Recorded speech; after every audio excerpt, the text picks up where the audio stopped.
Bismillahirrahmanirrahim. Assalamualaikum warahmatullahi wabarakatuh.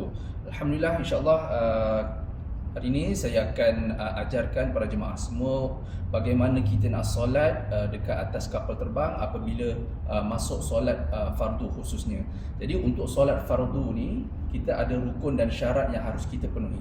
Namun dalam keadaan di mana ada kekangan pergerakan, ada kekangan tempat dan juga situasi yang mana kita tak boleh nak berdiri secara tegak ataupun kita tak boleh nak memenuhi kesemua rukun solat.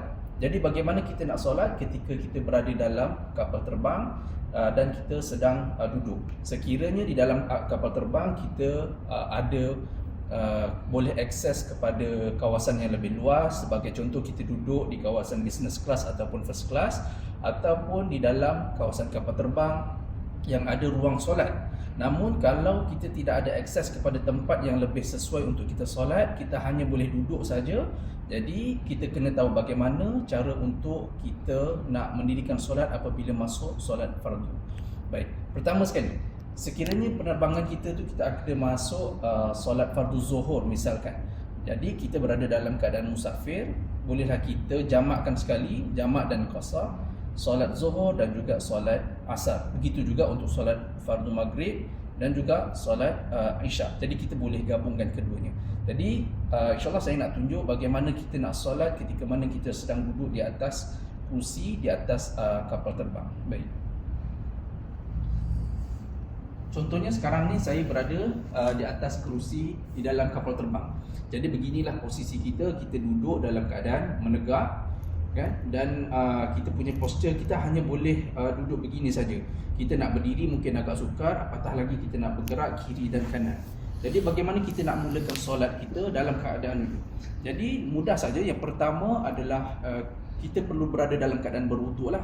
Sebentar lagi saya akan ajar bagaimana kita nak berwuduk menggunakan air yang sangat-sangat minima ataupun menggunakan botol spray. Sekarang saya akan tunjukkan bagaimana cara kita solat. Pertama, masuk solat fardu dan kita pun dah berada dalam keadaan berwuduk, kita mengangkat takbir. Mengangkat takbir kita menghadap ke bahagian hadapan saja. Sebagai contoh, Allahu Akbar. Kita dalam keadaan duduk seperti biasa dan kita angkat takbir dan kita letakkan tangan di atas bahagian perut ataupun di bawah di atas bahagian dada. Kemudian kita solatlah seperti biasa. Sebagai contoh, kalau masuk solat fardu zuhur, kita niatkan masuk solat fardu zuhur. Begitu juga kalau asar, maghrib dan juga isyak. Dan kita bacalah Al-Fatihah seperti biasa. Bismillahirrahmanirrahim. Alhamdulillahirabbil alamin. Arrahmanirrahim. Maliki yaumiddin.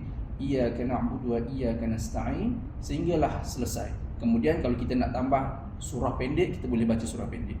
Kemudian selesai saja kita baca Al-Fatihah dan kita baca surah, kita nak rukuk. Macam mana cara kita nak merukuk? Pertama sekali, Allahu Akbar. Kita letakkan tangan di atas peha begini, kemudian kita tundukkan sedikit badan kita. Kemudian kita baca Subhana rabbiyal azimi wa bihamdi. Subhana rabbiyal azimi wa bihamdi. Subhana rabbiyal azimi wa bihamdi. Sami'allahu liman hamidah rabbana walakal hamd. Okey, jadi tangan ni tadi kita boleh juga kita letak dekat atas peha begini, ataupun kita letak ketika kita i'tidal, kita letak di atas perut begini. Sami'allahu liman hamidah rabbana walakal hamd. Kemudian kita sujud, Allahu Akbar, ataupun kita terus sujudlah, Allahu Akbar. Kita tundukkan sedikit lebih rendah berbanding ketika mana kita rukuk. Kalau kita rukuk, kita turunkan sedikit kita punya bahagian badan kita. Kemudian apabila sujud, kita turunkan sedikit lagi. Kemudian kita baca Subhana rabbiyal a'la wa bihamdi. Subhana rabbiyal a'la wa bihamdi. Allahu Akbar.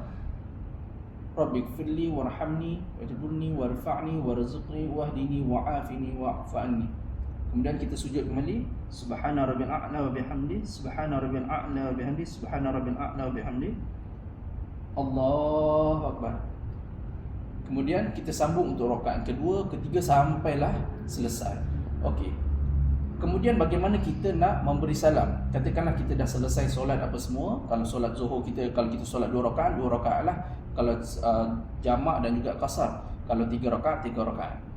Okey. Ketika mana kita sedang di tahiyat akhir, kita pun duduk sama seperti biasa tanpa ada pergerakan kaki, tanpa kita perlu bangun berdiri tegak, dan kita pun baca at-tahiyyatul mubarakatus salawatut thayyibatu lillah sampailah fil alamina innaka hamidum majid. Kemudian kita pun terus bagi salam. Assalamualaikum warahmatullahi.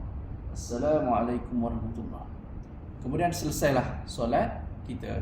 Jadi perkara ini praktikal ketika mana kita berada di dalam kenderaan, khususnya ketika mana berada di atas kapal terbang. Masuk solat az-zuhur dan asar kita boleh jamakkan dan kita boleh qasarkan, juga untuk solat-solat yang lain, termasuklah solat sunat juga. Jadi itu saja perkongsian saya, semoga bermanfaat. Wallahu a'lam bishawab.